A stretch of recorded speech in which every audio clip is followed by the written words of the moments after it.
بسم اللہ، الحمدللہ والصلاۃ والسلام علی رسول اللہ۔ قرآن اور نماز کو سمجھنے کا آسان طریقہ 3 منٹ کی ویڈیو سیریز کے ساتھ یہ ہے سبق 4A۔ اس سبق کے ذریعے ہم سیکھیں گے 14 الفاظ جو قرآن میں تقریباً 5200 مرتبہ استعمال ہوئے ہیں۔ تو آئیے شروع کرتے ہیں۔ اعوذ باللہ من الشیطان الرجیم، بسم اللہ الرحمن الرحیم۔ اس سبق کے لیے آیت ہے الحمدللہ رب العالمین۔ ساری تعریفیں اللہ کے لیے ہیں جو تمام جہانوں کا مالک ہے۔ الحمد 2 الفاظ سے مل کر بنا ہے۔ ال کے معنی یہاں ہے تمام۔ حمد کے 2 معنی ہوتے ہیں، تعریف اور شکر، اس لیے الحمدو کا مطلب ہوا تمام تعریفیں اور شکر۔ برسبیل تذکرہ، السلامو کا مطلب ہے تمام سلامتی، علیکم کا مطلب ہے آپ پر ہو، الحمدو تمام تعریفیں اور شکریہ، للہ اللہ کے لیے ہیں، لی کا مطلب کے لیے، للہ اللہ کے لیے، رب کا مطلب وہ جو ہمارا خیال رکھے اور ہمیں آگے بڑھنے میں مدد دے۔ العالمین، ال کسی خاص کے لیے استعمال ہوتا ہے۔ عالم کا مطلب دنیا، عالمین کا مطلب کئی جہان، رب العالمین مطلب سارے جہانوں کا مالک یا سارے جہانوں کا رب۔ اللہ رب العالمین ہے۔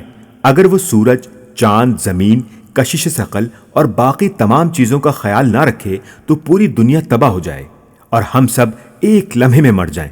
تو ذرا تصور کریں کہ انسانوں کی دنیا کا، فرشتوں کی دنیا کا، جنات کی دنیا کا، اور ساتھ یہ کائنات اور کہکشاں، اور اللہ ہی جانتا ہے کہ اور کون کون سے جہان ہیں۔ تو اللہ ان تمام جہانوں کا ایک ساتھ خیال رکھ رہا ہے۔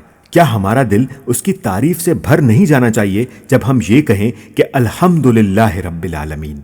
تو عادت نمبر 3 یہ ہے کہ ہر طرح کے علم جاننے کی جستجو کریں تاکہ آپ اللہ کی عظمت کو محسوس کر سکیں اور اللہ کی تعریف اپنے دل کی گہرائیوں سے کر سکیں۔ حمد کے ایک اور معنی شکر کے ہیں۔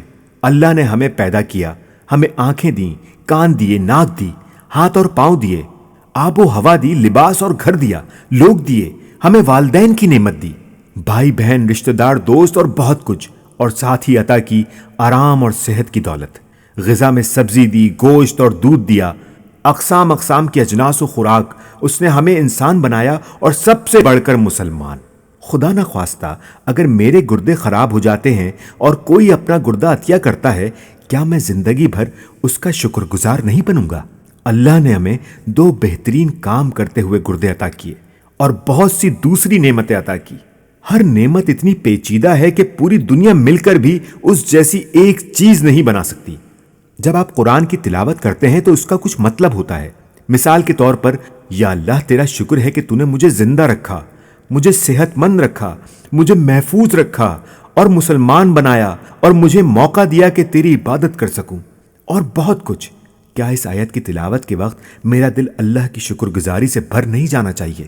تو عادت نمبر 4 یہ ہے کہ ہمیشہ اللہ کے شکر گزار رہیں، اس کی لاکھوں اور کروڑوں نعمتوں کو ہمیشہ یاد رکھیں جو اس نے آپ کو عطا کی، اور صرف چند چیزوں کے نہ ہونے کی وجہ سے کبھی بھی شکایت نہ کریں، جو کسی بھی طرح محرومی نہیں بلکہ اللہ کی طرف سے صرف امتحان ہے۔ آج کے لیے اتنا ہی۔ جزاک اللہ خیر، والسلام علیکم ورحمۃ اللہ وبرکاتہ۔